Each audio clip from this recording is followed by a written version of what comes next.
right, thank you. Thank you for coming. My name is Daniel Getzel. I graduated as an MPA in 2019, so right before COVID, right after all the renovations, which was like the perfect sweet spot moment to get in here. So I'm excited to be here. I'm doing a practitioner in residence fellowship with Rohan, and we're managing the economy team. And I've really been focused on how do we build regional economies and how do we build them in a tech forward way so they're resilient and create the jobs of the future. So I've spent the past 3 years working in the federal government, both at the National Science Foundation and the Department of Commerce on everything CHIPS Act implementation. So headed out a $3 billion portfolio of projects around how do we invest in places that historically have been flyover communities or left behind while everyone focused on Silicon Valley, Boston, and New York. And what are the unbelievable assets they have on the ground there, and how do we supercharge that? And historically, the federal government thought about that in terms of 500,000 or $1 million grants. And we said, let's take this to the next level. Let's put 50, 100, $200 million into these places and do it in a really flexible way for them to drive their future economy. So what we're going to talk about today is we're going to have the people who did this work actually on the ground in these communities around the country, talk about it and talk about what it means in terms of federal investment in these efforts. And then also, what does it look like in terms of the work you have to do on the ground around building a coalition and driving new models and everything else. So one of our speakers, Meera, is running a couple of minutes late, but she'll be here shortly. But in the interim, I think we'll have our first two speakers just introduce themselves. And then we'll make sure we have time at the end for questions. But let's get started. So Nick, do you want to kick things off? Yeah, thanks for having me. I'm Nicholas Lala. I'm the author of Reinventing Heartland and founder of Tulsa Innovation Labs. Its former managing director. Excited to be here. Great. Hi. My name is Mike Friedman. I run an organization called Innosphere. We're a 501c3 science and technology incubator. We do real estate for tech companies, wet lab, and a little bit of office. We run a large EDA life science program, and then just a little over a year ago, won one of the National Science Foundation engines. That's where I met Daniel, and so kind of here to talk about a variety of things we're doing. Really happy to be here today. My grandfather taught at Harvard Business School, so it's kind of cool to be in town. And also have an MPA. I was a city manager in the first part of my career. So if anybody's looking to get into public service and local government level, happy to chat with you. I think I'm the only city manager that's in VC in the United States. Pretty confident. So if anybody knows anybody else doing it, let me know. Let's just get it. Yeah, I'm happy to be here and just give some experiences from our region. Fantastic. So, I mean, as some of you might know, the CHIPS Act got a lot of attention, but in the early days, so much of the attention was on these massive company incentives to the Microns, the TSMCs, the Samsung, and for some people that you as like a big corporate hand, I don't think that was the case, but there's people who made that case. But the second half of the act, the science side of it has gotten far less attention. And that was a huge, huge Herculean effort. And it led to some of these really big programs like Build Back Better Regional Challenge, NSF engines, tech hubs. And one of the things that was kind of critical to these is a lot of times regions go through this process where they say, oh no, we've had a factory close, or our economy doesn't look the way it looked in the past. What should we do? And they go spend a couple $1 million on consultants. They get, here are the sectors you're competitive in, and they hand it back off to the team, and the team doesn't know what to do with it, and they don't have the budget to execute on it. So what I really want to talk to folks about is like, how did you get out of that doom loop where it wasn't every 2 to 3 years you have this strategic planning process, you pay a couple $1 million, and you find yourself in the same boat as before. So Nick, Mike, can you talk a little bit about how you're able to break that cycle and really start to do big things that help change the trajectory of your community? Yeah, maybe I jump in first. Maybe it would help to tell you kind of the origin story of Tulsa Innovation Labs, which kind of gets us there.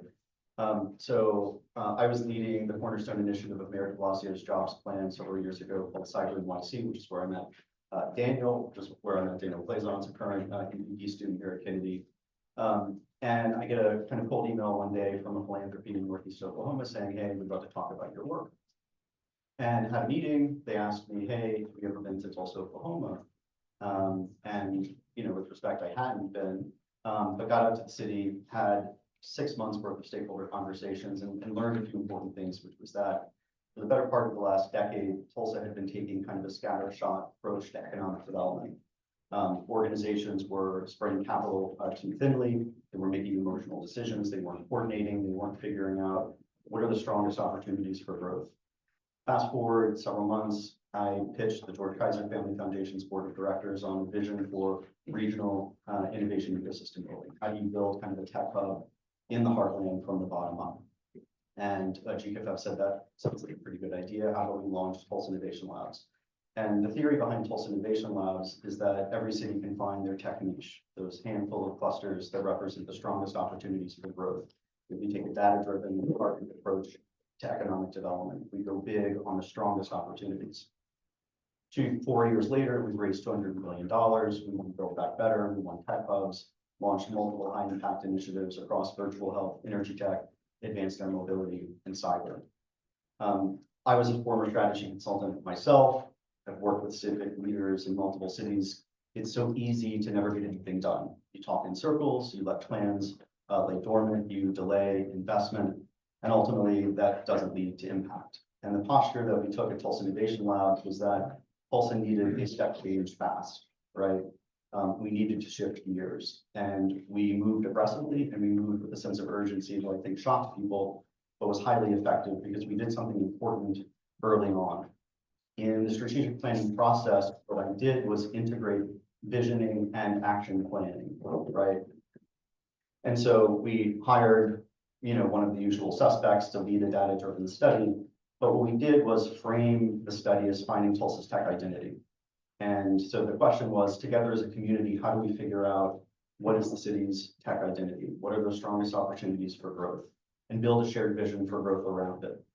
And in parallel, we took the next step, right? Which is we're discovering a ton of opportunities in this kind of industry cluster analysis. How do we actually unlock those opportunities? What do we actually do? And so we integrated into the strategic plan an action plan. We identified priority investments across a handful of clusters, a set of economic development initiatives that we could then action once the plan is over with. And what that did was you're leveraging the strategic planning process to move forward. You're engaging stakeholders, you're getting people excited, you're testing, validating, and aligning on initiative ideas, you're sketching out investments. And that enabled us to seamlessly move from strategy to implementation. That was highly effective because when the study was done after 3 or 4 months, we had a list of things to do.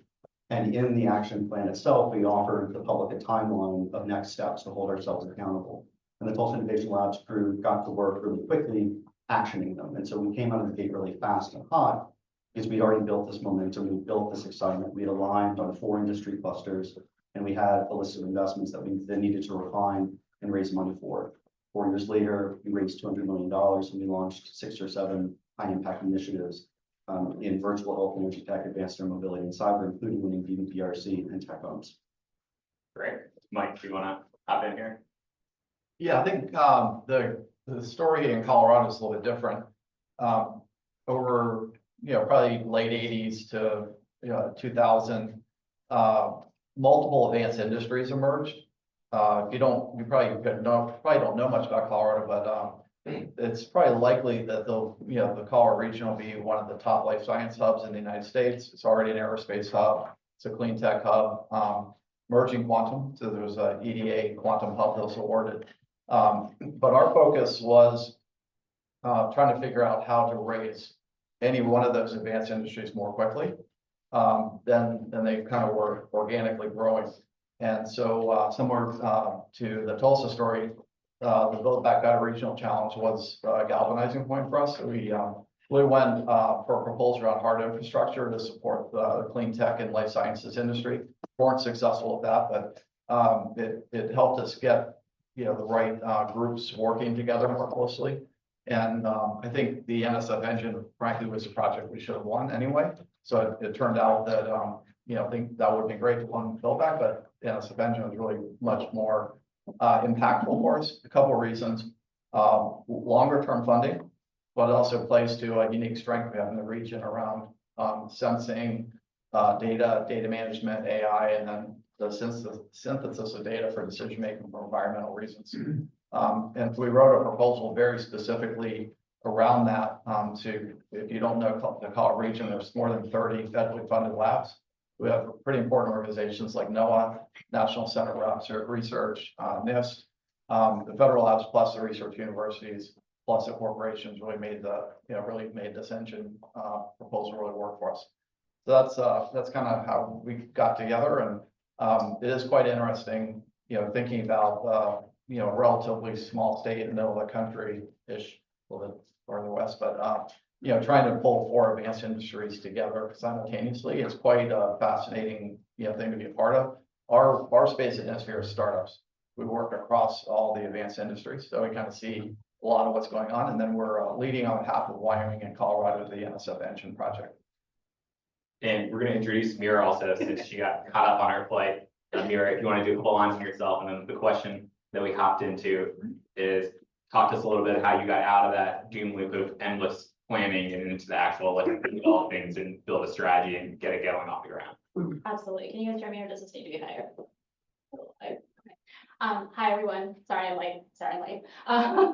My name is Meera Raja. I'm the SVP of Deep Tech at P33 out of Chicago. P33 is an economic development nonprofit. Our goal is to inclusively grow the economy of our region, and we do it a couple of different ways. We think about it both within our sort of very immediate region and what are the big priorities and how do we work with all of the different stakeholders in that space, whether it's connecting academics, connecting all the universities to the local government, to the startups, to the industry, all of that. We also think about it statewide, and I'm probably going to focus a little bit on this piece of it, given what I just heard both of you say, through an initiative through our governor's office called Innovate Illinois, which is something that P33 staff. So I also serve as the executive director of Innovate Illinois.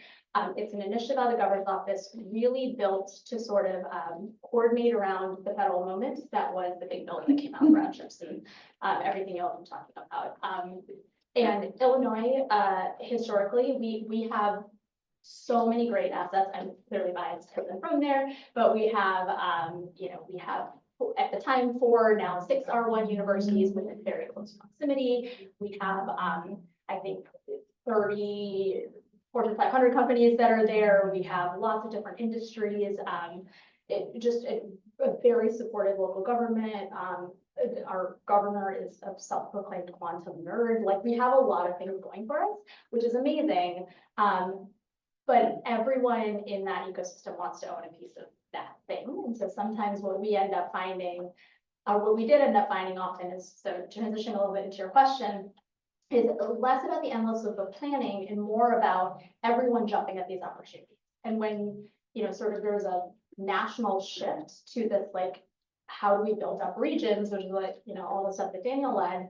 How do you do that when everyone in your region sort of wants to be the one leading, not just wants a piece of the pie, but wants to be the one leading the piece of the pie? And so Innovate Illinois was a little bit, what we learned seeing what Colorado was doing, seeing what Tulsa was doing. Our governor came up to us and said, hey, we really need to coordinate around this. This doesn't make any sense, right? We are really good at a lot of stuff. I'm not going to say we're not really good at a lot of stuff, but maybe we're not everyone's not always the right person. Right? And so Innovate Illinois was spun up a couple of years ago, and the goal of it was really around how do we better coordinate to be able to make a play for some of this stuff. The engines came out. We had probably 20 applications coming out of our region, which makes no sense if you're a regional innovation engine, right? And so for the tech hubs, we were we got to run a process. We have to think about how do you actually align what people want to do, what we're good at, against what we can be the most competitive at. And so the way we sort of got out of that, everyone going after it, is we had both the bottom up and the top down approach. So we had the governor saying, no, this is an initiative. This is something we're super interested in. We want to make sure we're the most competitive. So we had that sort of institutional push, right? But then we had all the university leads. We had all of the people who would be making those decisions normally come in and think about what should we be putting forward. And then we had sort of a, again, partially planning, but partially moving. We had consultants come in and say, what does it look like? What is what you're proposing look like against what the criteria of things are? And that organically came up to actually pulling a couple things out. And that's how we got out of that, continually planning, continually everyone moving forward. I said a lot of things, right? No, that's incredible. I mean, just to double down on one of the points that you said there, we were super concerned about this from the federal government perspective, that we just have regions right next to each other, all competing for the same pocket of funds, doing the same thing. In the first competition was the Build Back Better Regional Challenge that came first. and I grew up in Maryland. There were 3 teams within a 20-mile radius that all applied in biotech. Like, had they never talked to each other? Did they all not trust each other? What was going on? So when I helped design the next program, I said really intentionally, we're going to publish the data in the middle. We're not going to wait until the end. We're going to publish it in real time. So when we got the first concept outlines, which were basically like 2 pages, raising your hand, saying you're interested, we released that all. We put it on a map. So you couldn't say when you went to submit your full application, you had no idea that someone else in your region was doing this. No, we put it out on a map. We were showing you that we know you're doing this. So you all need to find a way to work together. And not only did we build this map, but we built a tool into it where you could reach out to each other. So Meera could reach out to Mike, who was down the street, and said, hey, you're also thinking about doing something in quantum. Can we team up? And we had about 7,000 people use that form, not just teams talking to each other, but also investors and others saying, what you're doing in Illinois is really interesting. What you're doing in Colorado is great. Is there a way for us to do this? Because we knew we needed to kind of shift the culture around how this works. And that leads to my next question, which is historically, regions, cities all thought about this in their own silo. You know, if they're in the county and not in the city, it's taking away tax income from us. So we're just going to offer the biggest possible tax incentive. Everybody fight over the biggest incentive. And that led to Amazon HQ2, where you had hundreds of teams around the country and regions all trying to offer the biggest package to Amazon for them to come into their own backyard. And I mean, I was a student at the Kennedy School at the time. I was like, that just doesn't make a lot of sense because you're going to have 499 losers and 1 winner or 2. I mean, depending on if you consider what happened with New York and Amazon, a winner or a loss. And that structure didn't make a lot of sense.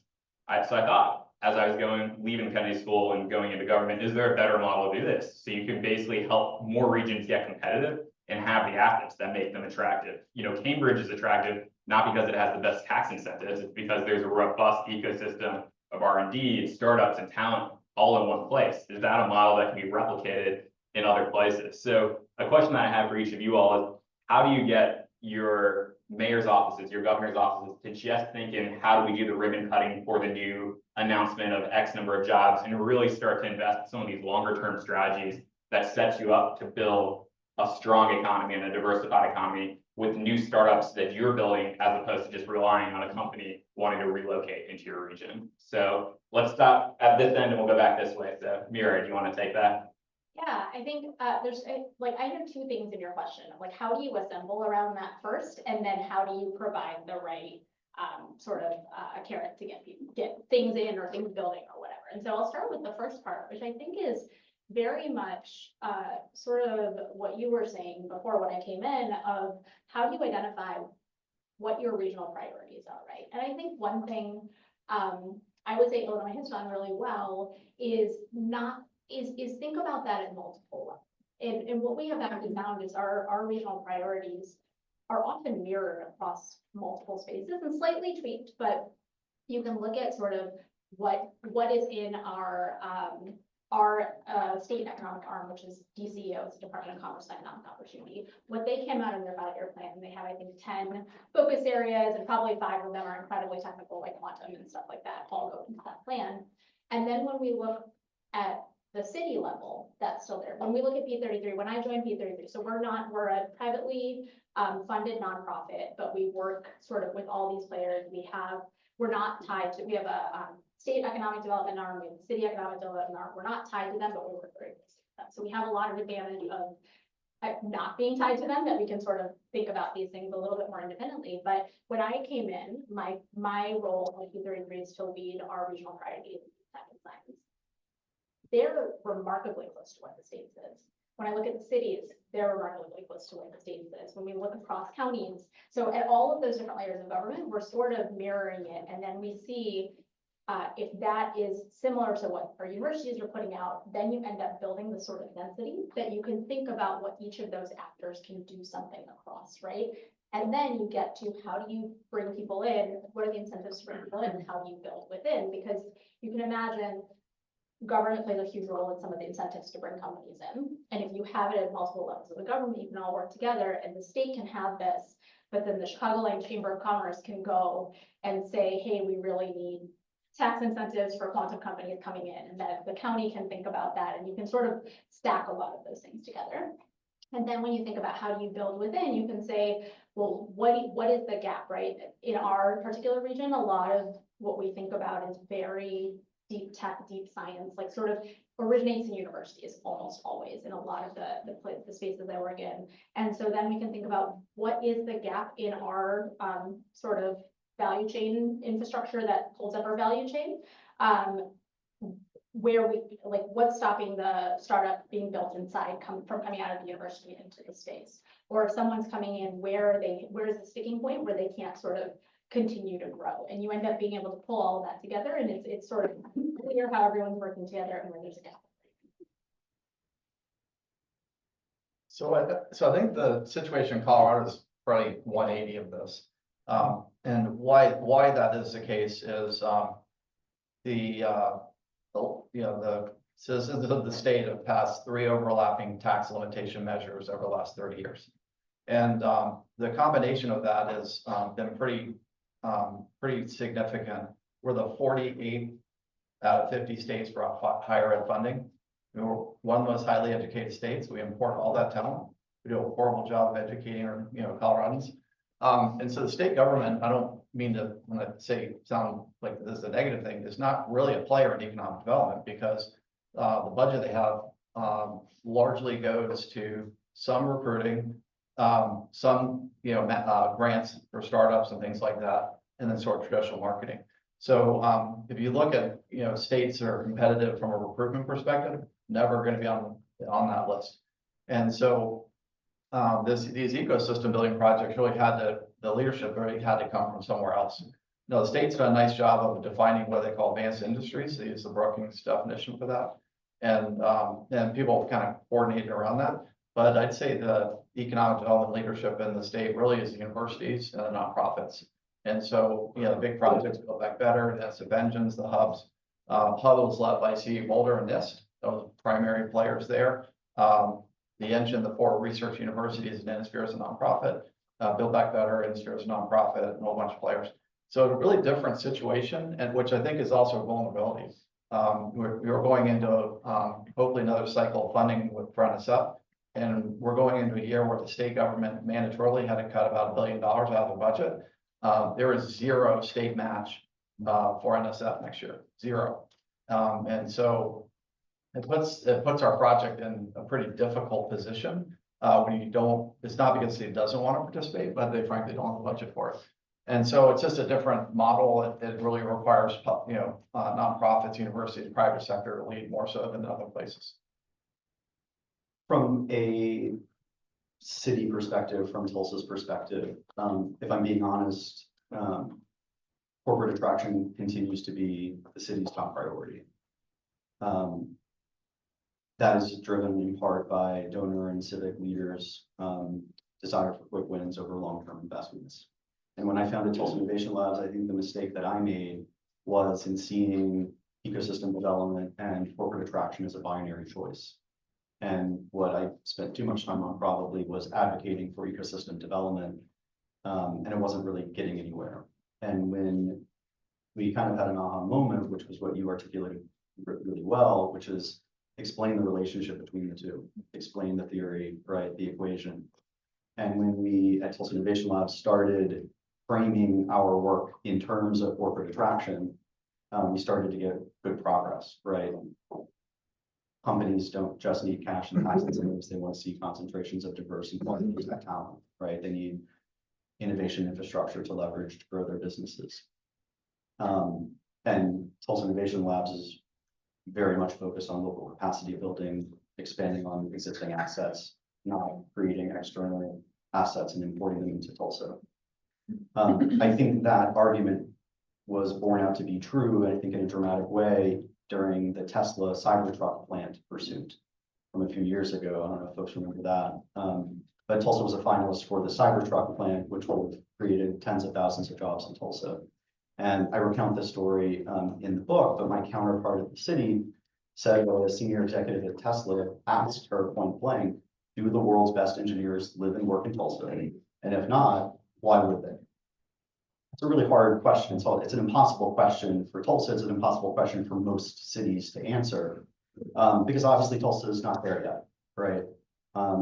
And we lost to Austin because Austin has the engineers, has the cool, vibrant scene that helps retain and attract that talent.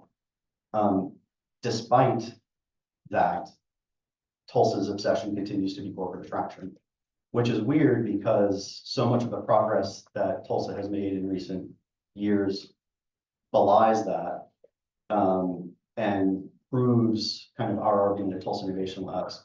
You have to do the hard, unsexy work of developing ecosystems over years. And corporate attraction isn't going to be a city saving grace. You're going to have to make that argument, but don't make my mistake, which is to see it as a binary choice.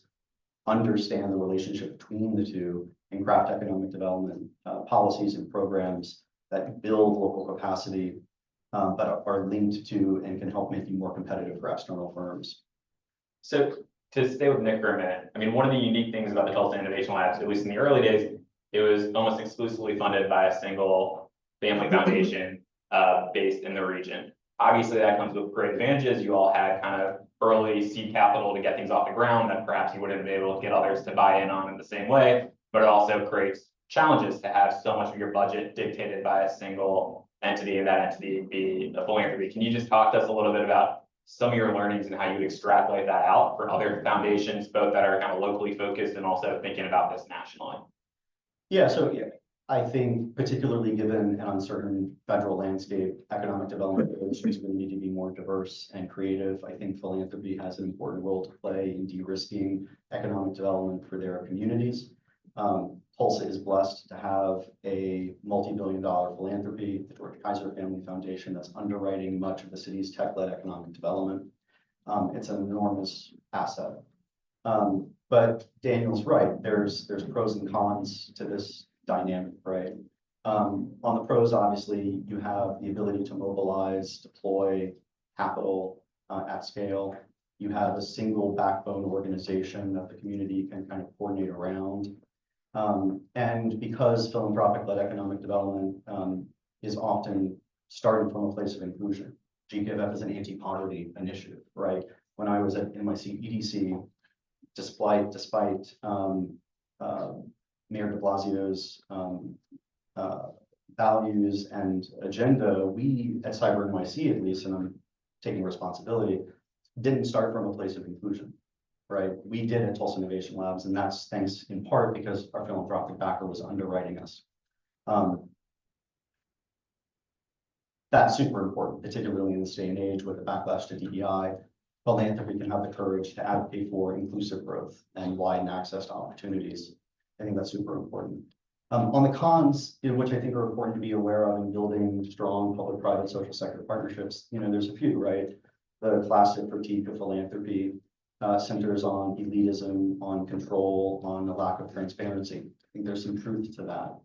In Tulsa, I think Tulsa's challenge from the social sector perspective is a false dichotomy again between local capacity building and external assets. I'd love to see the community engage with more everyday citizens versus the business and civic and donor class.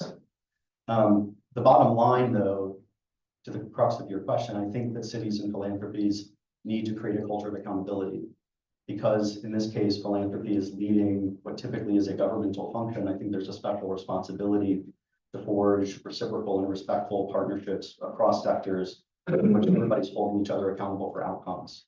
And something as simple as publicly disclosed goals, long-term funding commitments, tracking systems, I think would go a long way to democratizing the economic development process. Jother, you want to hop in on this philanthropy question?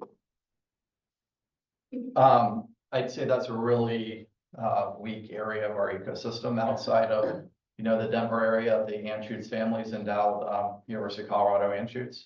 And that's why we're a life science hub, frankly. And that's about the single best example of philanthropy and economic development in our state. So we have a long way to go.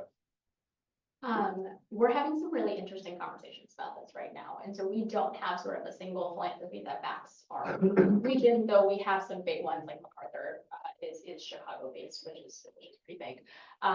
But they're not driving our sort of regional priorities. But some of the conversations we're having with philanthropy right now are really interesting as them being one of the players in sort of building an ecosystem, right?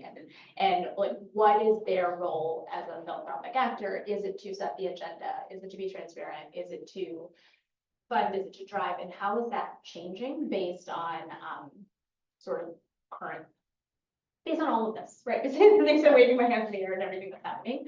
And this is actually a really interesting set of conversations we're having with a number of other regions, working with Brookings on this, in thinking about, is it philanthropy's role now to be a little bit actually more flexible, right? Like, I think places where they've had strongholds, they have often driven the agenda.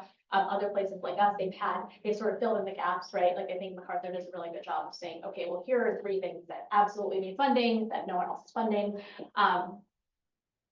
But maybe now some of it is to build some of this capacity, right? Like, can they fund and innovate Illinois, which is sort of that nimble capacity that can meet that federal moment and this federal moment, right? Like, how do you do that? No one else is Innovate in particular, just to be transparent about it. We are all working under our capacity, so we're pretty, there's a number of people working on Innovate. We all have 1 to 2 other jobs, right? We have, and so we've raised a very small amount of money to build the initiative up, and it's mostly around actually doing comms and some federal advocacy, because those are things that you can't just find anywhere. But all of the rest of us have multiple other jobs, and so thinking about, would we be better off if we actually had a dedicated person who woke up every day and thought about it? Who would actually fund that? It would likely be a philanthropy. And so thinking about what role can they play, that's what we're going. Yeah, really interesting. So this is a bit of And a, then just to add to that, I think the interesting message we get in Colorado is you're asking me as a philanthropist to fund economic development. And they don't get it at all in our region. So, and then, you carry that through and go, you're working with startups. Okay, I'm giving to social services, right? I mean, it's just, we don't have that message down at all yet. So I applaud you for making some progress there. Can I make a quick? Yeah. I think one of the things that philanthropy is doing quite effectively in Tulsa is, I mentioned earlier, kind of de-risking economic development, incentivizing other capital partners. Our philanthropic donor covered our OpEx, but we had to fundraise for major initiatives, right? And so we did an effective job in leveraging kind of a baseline of social sector support, $40 or $50 million in corporate funding, $80 million from the federal government. I think that's a winning equation, where philanthropy isn't doing everything in perpetuity, but really de-risking economic development, particularly on the front end. yeah, fantastic. So this one is to Meera and Mike, and this is a bit under the radar, but for those of you on like process nerds here. So historically, certain government agencies attracted certain type of applicants.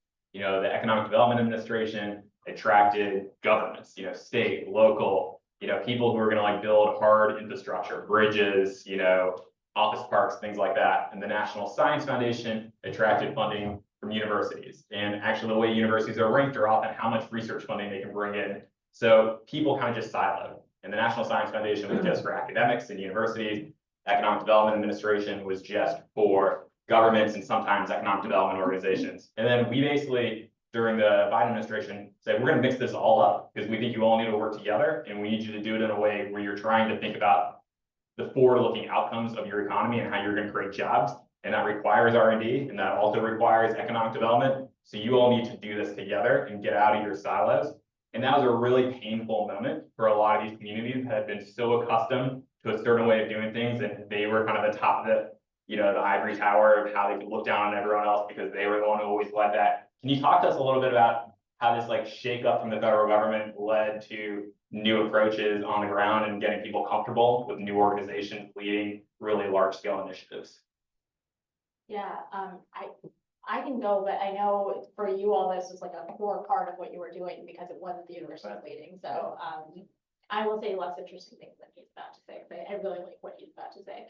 But I think, for us, it was interesting because to your point, so background, we have one NSF engine around water. And that was led by our, around the sort of blue economy around the Great Lakes. And that was led by our, water nonprofit effectively, not university-based.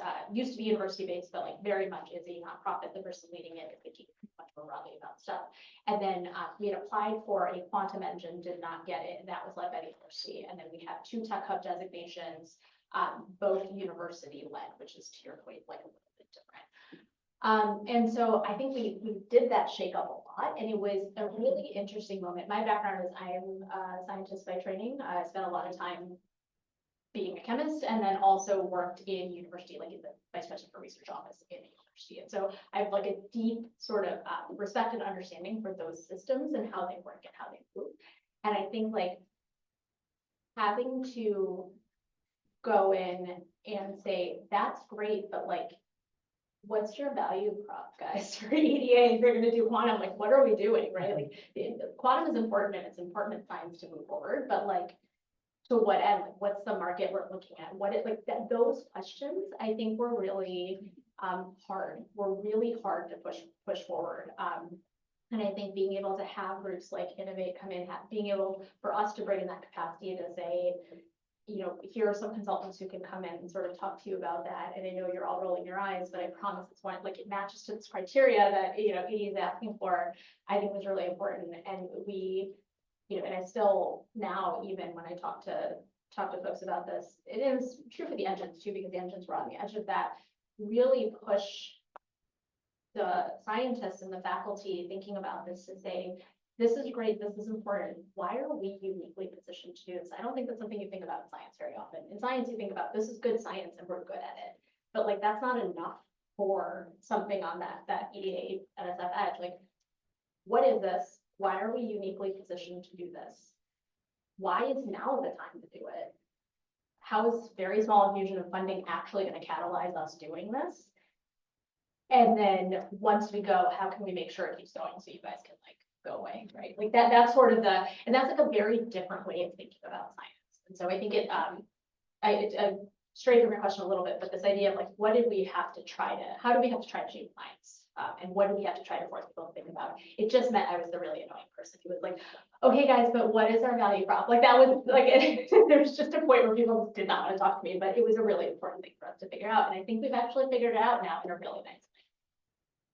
Real quick, for us, what we had to do was communicate to our university researchers, our scientists, our academic innovators, their role in the economic development process. Mm-hmm. So it was value prop, but it was also their integral part of this entire effort. That took a series of conversations to get them to understand and figure out how to apply their scientific background to economic growth and applied innovation. Can I ask you a question? Can I ask a question? I love that. Yeah, go for it. How did you, especially on the academic end, and I've talked to you folks, so not secret, but kind of secret. I'm like a super Tulsa innovations girl. I think what you guys are doing is awesome. I've told you this before. So I'm very like I love the stuff that comes out of what you're doing. How did you convince your faculty? I think that there's a disconnect sometimes in that academic work tends to be very consensus based and ground up and sort of that, and you're sort of coming in and saying, that's great, but you sit here, live here and tell us something. Was there conflict there or did that? Yeah, well, so in the conversations, helping university researchers understand their place in economic development, encourage them to move from basic and foundational science to applied research and commercialization. Yes, there was conflict in that. But I think what we did really effectively was we made the case for why it was in their best interest. We incentivized the development of, in this case, the University of Tulsa's STAR program, cyber, right? So it was already aligned with university priorities. They had already, I mean, they're top ranked even before Tulsa Innovation Labs, right? And so in the work that we were doing, it wasn't you're going in this direction, we want you to go in this direction. It's, hey, you're going in this direction. Let's help you get there and reach our ends as well, which will redound to the universities. That we created the Oklahoma Cyber Innovation Institute to turbocharge their applied R&D, but it wasn't creating a program from whole cloth. It was building on an existing strength of the university. Gotcha, yeah. So Mike, I'll let you have the last word on this, and then I want to make sure we're opening it up for questions. I know some people have class coming soon, so I want to make sure you can ask questions before you have to hop to class. Yeah, I'll keep this short. And I think the reality is we're figuring it out. I mean, 2 of the 4 universities are major partners, and 100% thought they should lead the project to this day. And we've shown, I think, over and over again, in our case, a nonprofit needed to lead because we move at 1,000 times the speed. And it's not knocking university partners, but I think we have a long way to go still. We have individual groups of faculty that 100% drive the train. You know, you can have the vice president of research, the tech transfer office, even the president of the university, totally on board. We have these people on our board. But you know, when senior faculty who bring in a lot of dollars and prestige for the university start raising concerns about your project, guess what? That gets a lot of attention. So I think there's still a lot of tension. You know, I would say, you know, Innosphere, I would, you know, would say we absolutely understand EDA. We have multiple EDA grants over the years. NSF's new for us, and that was a knock on us. I feel like there's no way you can match an NSF project. Like, we've done it really well so far. Not true. It's just that typically nonprofits, to Daniel's point, haven't led NSF, you know, initiatives. But we're, I mean, we're 100%. I'm 100% convinced we're the right organization to lead this. And people are coming around. I had a, you know, one of the universities recently, you know, kind of concede, like, okay, you guys are doing okay. You know, still going to give you a lot of crap about stuff. Yeah, so I'd say, you know, hey, we're a year into this, still early, but there is some real tension around, you know, the universities think they own NSF, they know everything about NSF. Other people think they know EDA, right? I mean, you just have that going on, and we're kind of in the middle, a little bit of Switzerland. Yeah, yeah. So I'm gonna open up questions. I'm just gonna share one stat on that before we do that. So 8% of funds historically go to nonprofits from the National Science Foundation. So that everything else goes to universities and research institutes.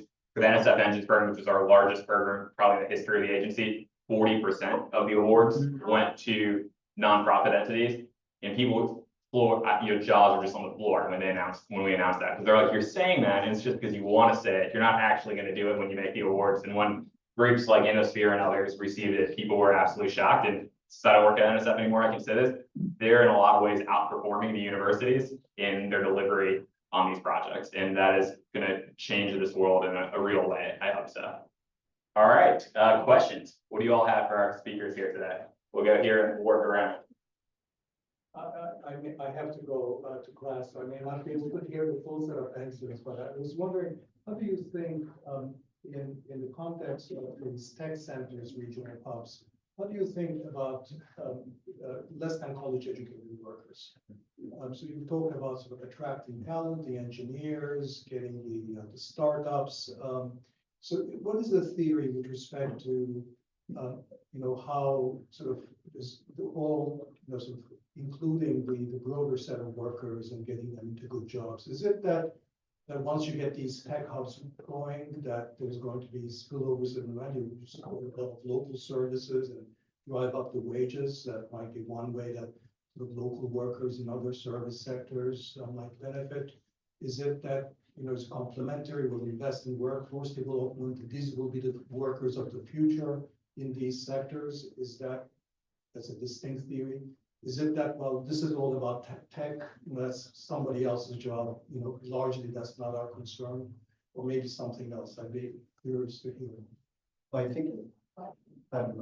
I think there will be spillover effects. I think it is complementary. What Tulsa Innovation Labs did was, in defining our investment thesis, one of kind of our core criteria was finding innovation clusters that offered a range of jobs across educational attainment levels. So we prioritized specific clusters that showed a relative diversity of jobs requiring different education levels. We built the Cyber Skills Center at Tulsa Community College to upskill adults into cyber and data analytics jobs as a complementary way to build up the cyber ecosystem, which is on the other end of the spectrum from our work with the University of Tulsa, which included a PhD program, master's, applied research fellowships, et cetera. So we see it as complementary. We think there's spillover effects, but I encourage economic development organizations to be intentional on the front end to identify clusters, subclusters, parts of industry value chains in which there are jobs attainable without bachelor's degrees. I can add to that. We were not intentional about identifying that, but we were intentional about saying how we built this so that we can reach a broader group. And part of that spillover effects, part of it sort of, you know, where you think about normal things like where I feel like this falls off in, which is like construction and, you know, technicians and stuff like that. But for our quantum hub is a really good example, is we also tagged the community colleges and we said, we're gonna build a community college led quantum curriculum. And so we not only did it, we were the Chicago Metropolitan Statistical Area was our space, which also includes Wisconsin and Indiana. So we went with the City of Chicago Community Colleges as the leader of it, with the suburban ones as a co-lead for that project. And then we said, great, let's tag in Wisconsin's and Indiana's. And so suddenly we have a little bit of a community college network that's all coming together and saying, how do we build curriculum specifically for 2 years, maybe 2 years transferring to 4 years, maybe coming into 2 years, right? That gives you a good group to think about. And then we thought about how do we, Illinois has the 3rd largest community college system in the nation, so that this is an asset if we can build it here. How do we then translate that across the state? Like, what's our small P policy change? Can we get the entire state to adopt that? We're in Wisconsin, Indiana, can we get them to adopt that? Can we have sort of a network around that? And so we've actually thought about it in the quantum space in what you would, in sort of more scientific fields. So we've thought about, we've talked to employers and said, what can you build on that? It's not just the technicians, you can have software engineers. So our community colleges are really good at building software engineers for people who have no skills. So great, there's a pathway that's already in place. How do you build a quantum layer for that to make that happen? What's a wraparound you need, things like that. So we also went the community college route, but we, to your question, actually went very intentional and said, no, we want to build a quantum workforce, not an adjacent workforce that works alongside. Just 2 quick stats for you. Over 50% of the jobs Tulsa Innovation Labs is on track to create are attainable without a bachelor's degree, and 75% of students at the Cyber Skills Center are people of color. I think we had a question back there. Go for it. Hi, my name is Gaza. I'm a dual degree student of HKS and MIT Sloan, and I was engaged in some project of creating a startup ecosystem in Asia. And my question is about how to create the momentum in the project, because creating an ecosystem takes a quite long time, and some constraints or challenges quite sticky, like improving the academia, or creating changing the mindset of the entrepreneurs or student there. So I want to understand how you make the quick wins, or to create the momentum and keep it for a long time. Thank you. Well, maybe I'll just, the startups is what we do. It's not a quick win. We're 27 years old. Get that out of your head. I'd just say, do your homework. I mean, I think you heard consistently from this group. We studied our ecosystems closely to understand where we had a real strength, and then went after that and stayed persistent. It's not easy. So I don't think they're quick wins in my opinion. From a funder perspective, I think just something to add there is you can't fund these efforts in drips and drabs. Far too often we said, we'll give someone $200,000 or $500,000 for this. You just don't get the right players at the table when those are your dollar figures, and you don't get the right incentives. People will just take turns and we'll say, okay, it's your turn. If you strike out, then it'll be my turn. You need to really do something that's going to take a sea change in effort. And that requires you to make the case for how this will lead to a step change. And then you need to get really comfortable with the fact that a lot of these bets might fail. So with the NSF engines, not every engine is going to be successful, and that's okay.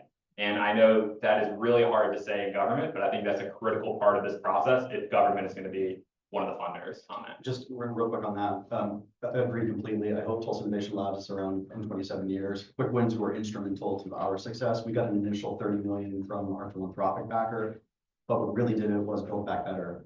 That's what gave us kind of the seal of validity. I'm sorry if I can very quickly add to that, because I think we had we got the EDA Tech Hub designation, but we didn't get the money. And so, but it was an activation, and it really forced us to say, well, we assembled everyone. How can we get momentum? How can we use this momentum and not let it go? So there's a bit of a momentum building too. And we've had multiple projects come out of that are not moving forward. Great, go for it. Yeah. I don't know that. Oh, good. Okay, I got that. So this has been just fantastic. Thank you all so much. So I have kind of 2 questions that are connected. And one is to your point about not all of the engines were going to be successful. How are you thinking about metrics of success and how you were defining what success was and on what time frame, which gets me to my second question, which is that the federal support for these programs has really shifted significantly over the past couple of months. How are you thinking? I mean, I'd be curious how that is affecting your work on the ground, and to what extent, because that gets back to what extent was the federal role of Build Back Better, the NSF engines, really the catalyst? How important is that for this overall work? So how do you measure success, and how important is the federal government for making this happen, and therefore what will it mean if they are not supportive?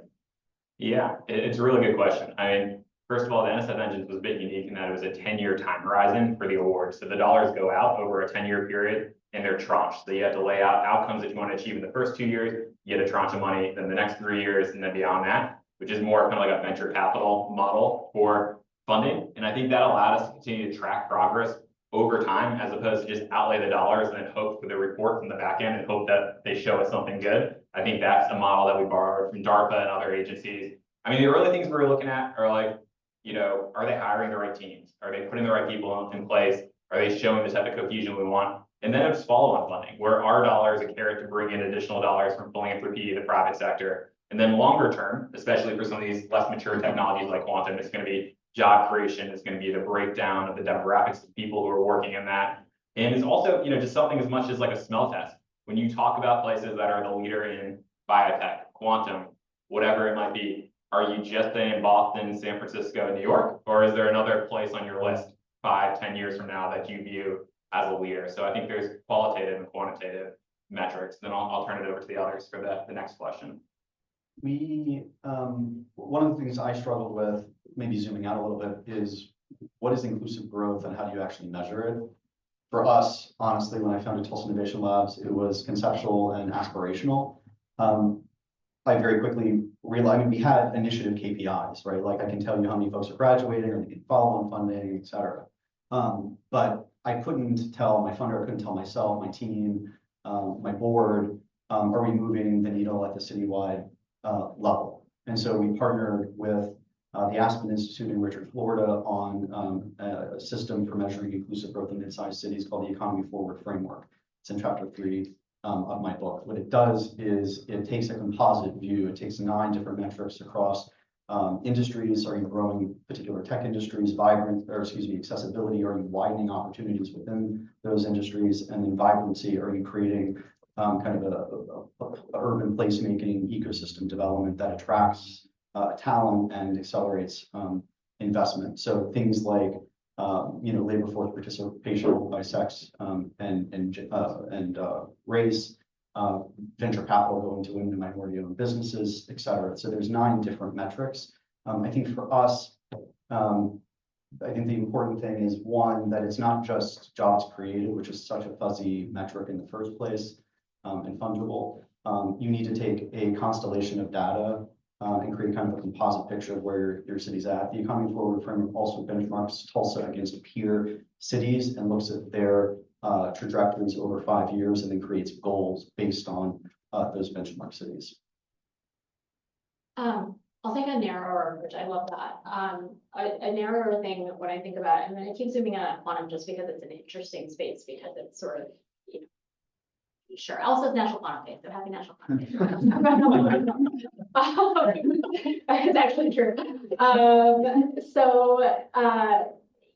Our quantum ecosystem had been being built for a really long time, sort of under the radar. We were pretty good about being very Midwest about it, and Chicago took a bet, brought a bunch of people in. Chicago Quantum Exchange was sort of an anchor collaborative, was just very slowly building the roots of it. I think some of the federal funding that came into your question of what role did that play, it really helped spin some of the stuff. But it had to be ongoing. Like I think this is again the message that we're all saying is like that foundation had to be laid. This isn't building that foundation.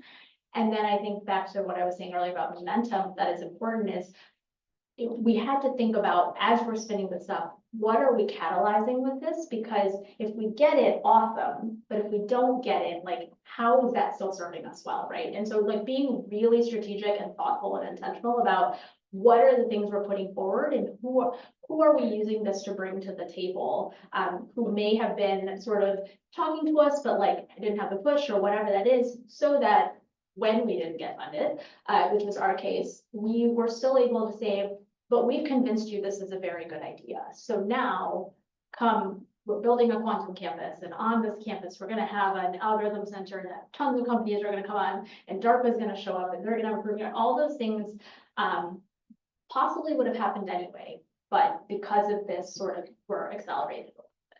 So Yeah, I mean, in the Meera's being humble, I mean, Chicago is a really interesting example where they basically were on the finish line for a number of these programs. But then they said, we're just gonna do it anyways. Like the federal dollars are gonna be what just dictated whether or not we do this. And the governor put together a $500 million legislative package, and they used it to attract a company, with $1 billion package to build right in the heart of this quantum campus. And these are things that happened because everyone was bought in on it, because they saw the big shiny object of the federal funding. But they said, it's still a good idea. Let's still put our money where our mouth is, and we'll just use our own dollars to do this. And I think that is what we're gonna need to see in some of these places if the federal funding isn't going to exist at the same levels in the next couple of years. A lot of you talked about using consultants to kind of develop a bid. And I guess part of the intention of having the two-stage process was that you didn't just have the places with high state capacity winning all the bids because they did right for the application. So I guess my worry is, do you think that the use of consultants eroded that like long-term capacity that you want to build up in some of these places? Or are there ways that you work with the consultants to actually transfer some of that knowledge to make sure that 5-10 years down the line, that money is still. So we did not use consultant in our case. You're talking the consultant. I think you guys use consultants. we did, I would say, we used it to sort of give us some capacity in spaces we didn't have it. So, some of the analyses across other places, where could we be most competitive, but also actually building up a bunch of data. So a lot of what we did was then think about, okay, well, what can we leave this with? Like, what workforce data is it? What are places where we are likely not to get federal funding, where we're likely not to have really, high amount of dollars pushed against it that would still help our application. So that's a bit of how we use it, but I agree. One of the things Innovate does is so our operating budget is tiny, but part of what we fundraise for is having a little bit of funding to be able to support applications going forward, because we know not everyone can. That's whether you can hire a grant writer, potentially whether we can get some consultant to do mostly pro bono work, but like we can put in a little bit of money, that kind of thing.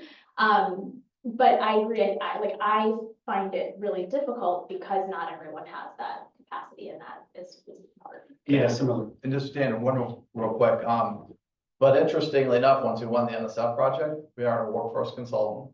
We hired extremely niche group that does really detailed analysis on IP generation around the technology areas, because we can't do that stuff ourselves. So I didn't want to sound like, I'm not saying we're anti-consultant at all. In fact, I did that for 10 years. But I'm just saying work situation, including build back, you don't need a consultant to almost win a project like this size. But they're highly, highly important in specialized areas. We don't have deep knowledge yourself as an organization or region. So I just want to qualify that, because it makes come up as like. I agree with Mike and previous comments.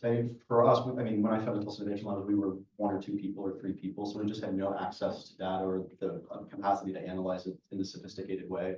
I think that it's really important, as I mentioned in kind of an earlier response, to integrate strategic planning, to integrate vision and action planning into the strategy process. Consultants, I'm a strategy consultant myself, so we're, typically not known as visionaries, right?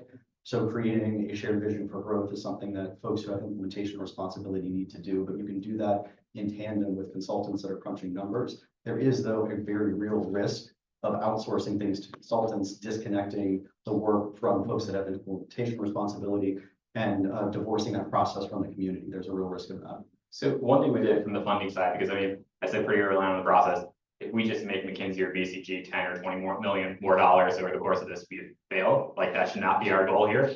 I read about 400 of these applications. I could tell within the first 5 minutes if I was reading a McKinsey or BCG written once.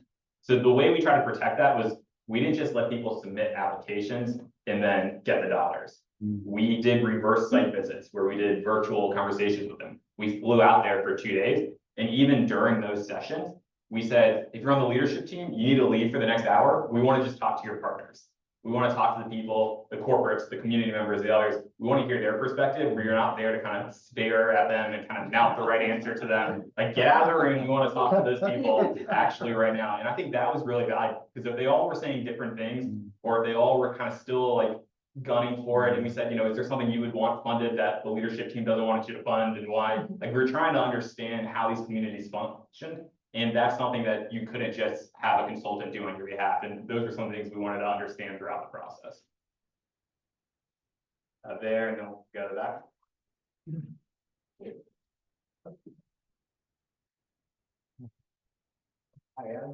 What do you think are the factors that are set apart to nonprofits that are successful winning these awards and those that are not? Like we talked about funding, wages, but what are the other factors that you think are really key to success here? And then also determining whether places apply or not. It's a good question. I mean, one is kind of like entrepreneurial talent. People who are willing to go in different directions and are not wedded to only one idea. Like, if this is one of the challenges you have with research institutions, is if they think they're the best in the world in a research area, they just try to make everything look like that research area when they apply for funding. You need a leadership team in the nonprofit or others that is willing to adapt and willing to bring in different people and build that consortium, as opposed to saying, we were founded as an affordable housing nonprofit. All we will ever care about is affordable housing, which is super important, and there's a place for that. They're just not best suited to lead whole ecosystem efforts. But then to your second question, part of it's incumbent on the federal government to go and find those people, as opposed to help that they find you. So we were really intentional in what we did. Were called roadshows, where we would reach out to all different types of the community and ask them to come to these discussions. And then we put them all in a breakout room with other people from New York or West Virginia or Pennsylvania, and have them talk to each other, as opposed to just having those conversations in closed rooms. Like, we created that space. Even if you didn't know and you weren't ready to lead, but you wanted to be a part of it, we tried to give you that community and facilitate that community for those discussions. And I think continuing to do that at the federal government level, I think is really important, as opposed to just hoping that people find you because you put something out, you know, on research.gov or grants.gov or whatever it might be. I think for us, it's not just having like strong projects, but like having mature vision and a compelling story to tell. And then reverse engineer projects that match the NOFO with that vision. One thing, this is a Meera view, but like I feel really strongly about this, is because I see this happen often with the regions where you, especially, you know, regions who have big universities and they're really good at that thing, is you start to think about like, we should get this funding because it will help us do X, Y, Z. And I think there's a piece of that that's missing that you all did really well of trying to, like, between the engine, between the tech hubs, all of those types of things, where I sort of internalized this thing where it's not about just, great, we get this money and we can make quantum happen in our region. But it's more about like, why does anyone else care about that? Like, what is that doing for everyone else? What's that doing for the nation? What's that doing for, you know, like whatever level you want to think about that in. And so I always think about it as back to that, like, why are we uniquely positioned to do this? That's not just like, why are we the best at it? But like, why are we the people that can drive this thing forward in a way that it can benefit everyone? Yeah, thank you. Yes. Is this on? Okay. Yeah, my name's Carl. Thanks for coming. I'm thinking a bit more about the kind of the inclusive distribution of the benefits of that economic growth. And I'm curious if there's like a spatial layer to your analysis too. Like, as you're trying to attract firms or like support startups, are you also trying to incentivize their placement in certain neighborhoods within the city or in the state, or is it kind of just you're thinking at a state level or city level? You can speak to this because this is huge for us, back to quantum. We have this quantum campus. So it's the Illinois Quantum and Microelectronics Park. It came specifically out of, you know, a lot of the quantum momentum we had, and was driven by some of the work we're doing for these big grants. And we were thinking really hard about where to place it. And the idea was, how do we build a campus where there is, you know, companies, there's a density of companies in there, and resources and tools, attorneys, structure, and whatnot, all those things that you think of. Like, none of that's, it's exciting, but not super novel as we think about how to build these things. But we thought really hard about where to put it. And so we had an anchor tenant that's now there, Cyclonum, who was looking for just space to do their work. And we heard they were, and we sort of brought them in and we said, hey, we think we're the right space to do it. And they came into Illinois and they said, yeah, there's absolutely, we think this may be right. They will say out loud, there's only 2 places they found in the nation to do it. They were both in Illinois, which is very exciting. But then we sort of looked at both of them. One of them was great. It was a fantastic space in the suburbs, awesome. The other place was on the southeast side of Chicago in an old shuttered steel mill that had been a steel community had been shuttered since the 90s. And so that entire community had sort of lost their key industry. And we were like, well, it's right on the lake. There's a lot of water there for cooling. It is also a good space. Can we figure out how to push to get it here? Because there will be sort of more important economic outcomes that we can potentially drive by being here. And so we did. That's where it is right now. We're breaking ground shortly on it. Cyclonum is coming. We have a couple of other really big things around it. And when we're building the workforce, to the question that was asked earlier, we are prioritizing that community and thinking about how do we put quantum programming in those schools? How do we make sure that we're recruiting from that community, things like that. So I think there's a real possibility, even in sort of the high-tech space, to do that. It is a tension though that we see, because I mean, there's 2 sides of it. One is like, okay, you put all of your tech ecosystems in one place and, you know, there's gonna be that density and the walkability, and if you go to that new fancy coffee shop, and, you know, they'll be excited about it. And like, from some level, from like the overall economics of it, that makes a lot of sense because you want density. But obviously that leaves a lot of people behind, and that leads to big macro issues for these communities, like what we see in San Francisco and Boston and elsewhere around housing and pushing out people of color. But then I also want to kind of just argue the other end, because I think sometimes we overcorrect in the other direction and we say, oh, they're going to put a project there. That's just going to gentrify that community. That community is not going to want that. That's going to gentrify it. So we need to think about how we find that middle ground where we are very inclusive of these communities and how we build it and how we design it. But we don't get a knee-jerk reaction that bringing in some new project in that community that historically has been impoverished or, you know, look different than where these economies have built in the past is going to automatically lead to displacement. And I think that assumption that some people have about that leads to problematic decision-making that does not benefit those communities that would actually want that project coming into their community if designed the right way.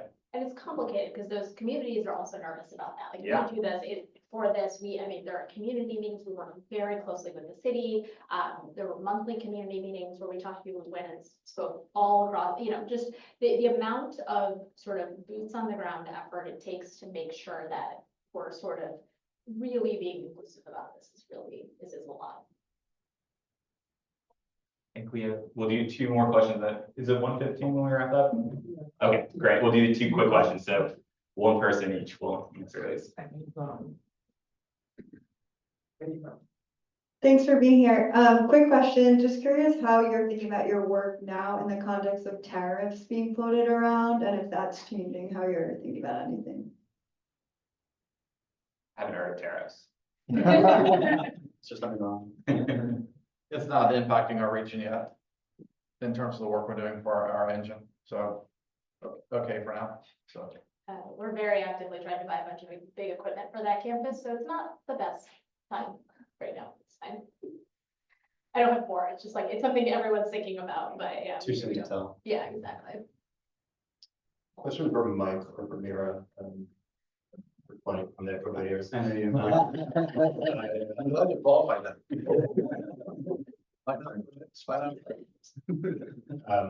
So you both are leading or working on efforts that cross state lines or state boundaries.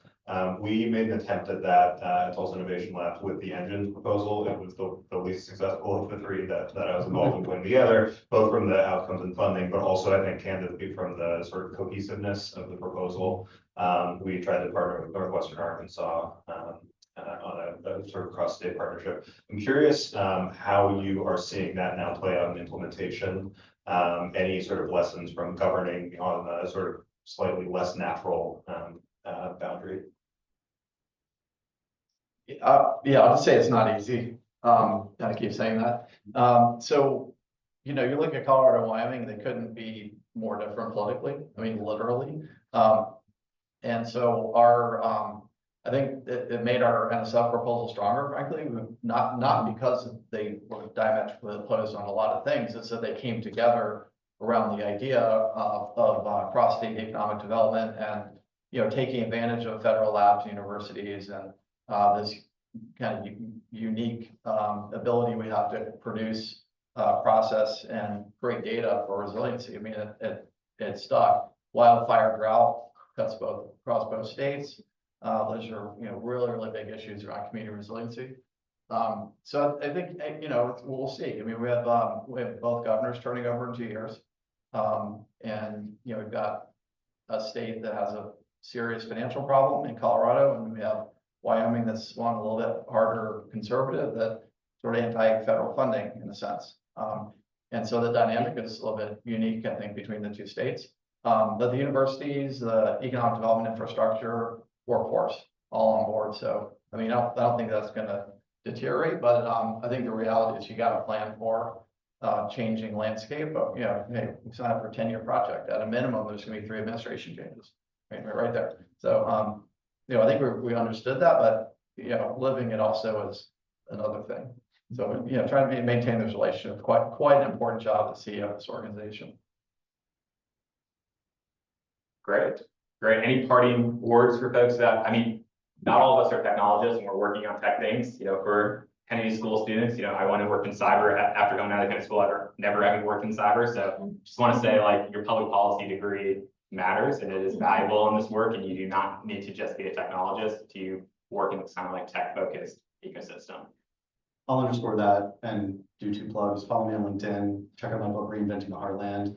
Cities need more good leaders, not technologists or technical experts. So invest in honing leadership skills. All right. Thank you all.